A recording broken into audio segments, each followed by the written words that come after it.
Because PHP is an interpreted language, it is most often intermixed with HTML. There are a couple of different ways to do this. The first is to embed PHP within HTML, and the second is to embed HTML within PHP code. There's been a great deal of debate as to which is better, which is faster, or cleaner. When it comes down to it, it is a choice of convenience and style for yourself. Like PHP standards, there is no proper way that has been determined for this issue. I have used both methods depending on the end application. If I have a single web page that has few dynamic elements within it, then I will embed PHP within the HTML. However, if I have a large site or complex script, I will embed the HTML within my PHP script.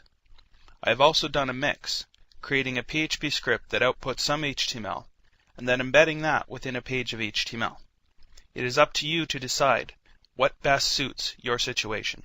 In this movie, I will show you how to embed PHP within an HTML page. But first, you should know the different ways that you can tell the web server that it is about to encounter text that should be treated as PHP code. You have to do this no matter whether you are embedding HTML in PHP or the other way, as we are going to see. When we are embedding PHP or letting the web server know that a block of PHP is about to be opened, we use what are referred to as PHP tags. These are opening and closing tags, similar to HTML, so that when the web server encounters them, it knows that the page must be parsed through the PHP interpreter. And they also let the PHP interpreter know where to start parsing the PHP in the document. There are 4 different styles of tags. The first style is the PHP opening and closing tags. They are started with a left angle bracket, followed by a question mark, and the word PHP. The block of code is closed with a question mark followed by a right angle bracket. This is the most popular method of opening a code block in PHP. The second style is HTML style, similar to a JavaScript tag. You open an HTML style script tag, define the language as PHP, and then use a closing script tag when you are done. I personally have never used this or have ever seen it used, but it is available to you. The third style is the one I use all the time, and that is the short tag style. Like the first style, you start with the left angle bracket, followed by a question mark. There is no PHP following this question mark, however. You then close it the same, with a question mark and a right angle bracket. The final style is an ASP style tag.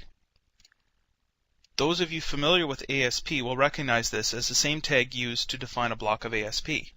Starts with a left angle bracket and is followed with a percent sign. It is then closed with a percent sign and right angle bracket. Like the script tag, I've never seen this used. The full PHP tags are always available, whereas the short and ASP tags may not be available to you depending on your PHP configuration.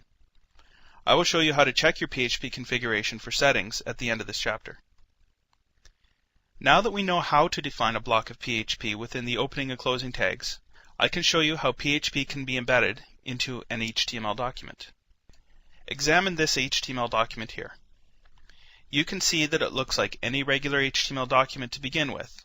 A document type declaration, HTML head and title tags, and a body tag. However, after the body tag, we have the PHP opening tag. This is followed by a print statement. The print tag simply prints out the text that you have after it.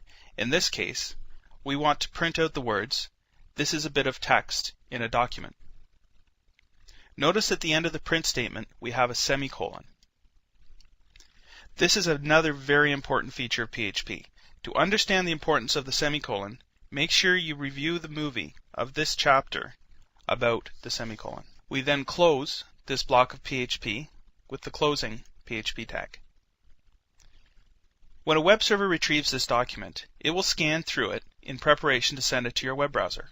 When it encounters the opening PHP tag, it passes all the code between the opening and closing tags to the PHP interpreter, which then parses the code and sends the results back to the web server, which then passes those results back to your web browser. In this case, the PHP interpreter will simply pass back the words, "This is a bit of text in a document." That's what ends up in your web browser. As I mentioned, this method of embedding PHP within an HTML document works when we have a small bit of PHP code that we want to add to a page, as in this example. Next, we will examine how HTML is embedded in a PHP document and how to intermix the two.